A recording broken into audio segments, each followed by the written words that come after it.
A new baby is always exciting, but when it's a royal baby, the whole world pays attention. We were so excited to hear the Duke and Duchess of Sussex were going to be welcoming a new member of their family. It felt like we waited forever, but the newest royal bundle of joy is officially here. We'll take a look at his new name and let you know why it's breaking tradition. Let's also break down his role in the royal family and reveal why he's more like a celebrity than a royal.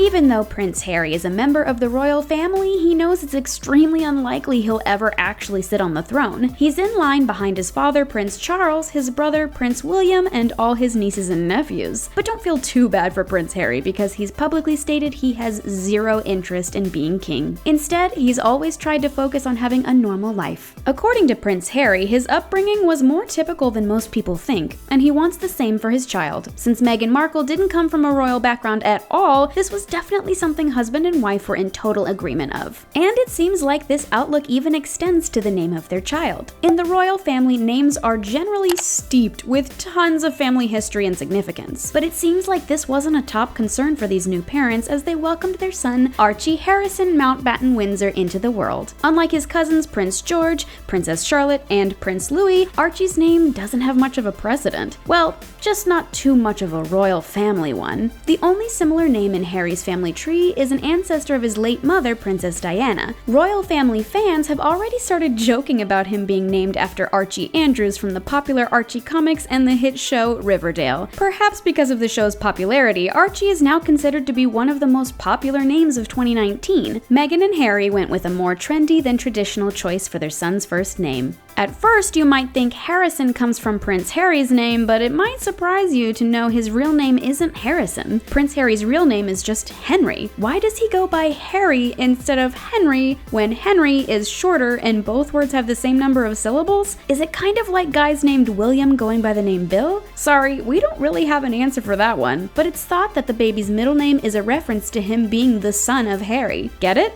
And that's actually way less confusing to us than the whole Harry-Henry thing. As for Mountbatten-Windsor, that one isn't much of a surprise. Windsor has been the royal family last name since the coronation of Queen Elizabeth. She added the Mountbatten part in honor of her husband, Prince Philip's surname. You might have noticed we didn't include a fancy royal title for the new royal baby. Don't worry, we didn't forget. It turns out he doesn't have one at all. We already knew he wouldn't be named a prince without a special decree from the Queen, which didn't happen, but he could have been called an earl or a lord because of his father's titles. Yet, Prince Harry and Meghan Markle decided not to give any titles to little Archie, at least for now. This definitely adds to him feeling like less of a royal baby and more like an adorable celebrity. However, if you want to call him something besides Archie, he would be known as simply Master Archie Harrison Mountbatten-Windsor. We think we like just Archie better. Plus, let's not forget he does have a non-royal side of the family. His mother, Meghan, was known for being an actress on the show Suits before she married Harry and retired from acting. Not only is Archie a member of the royal family, he's also the child of an American actress. He's the first biracial baby born into the royal family, which is an exciting sign of progress. Prince Harry always talks about modernizing the royal family, and breaking down racial barriers is definitely one way to do that. While most royal children are born in the Lindo wing of St. Mary's Hospital, there was talk about the Duchess doing a home birth. Having a baby can be full of surprises, and while we aren't sure what exactly happened, that plan had to change, and the baby was indeed born in a London hospital. According to Prince Harry, his son was a bit overdue, but thankfully mom and baby are in good health. But there was one part of her birth plan that Meghan Markle steadfastly stuck to, and we love her for it. It's common for women in the royal family to pose with their new baby outside of the hospital almost immediately after giving birth. Instead, Meghan had a more private delivery and chose to show off her new bundle along with her husband in a much more decorative location, and only when they were ready.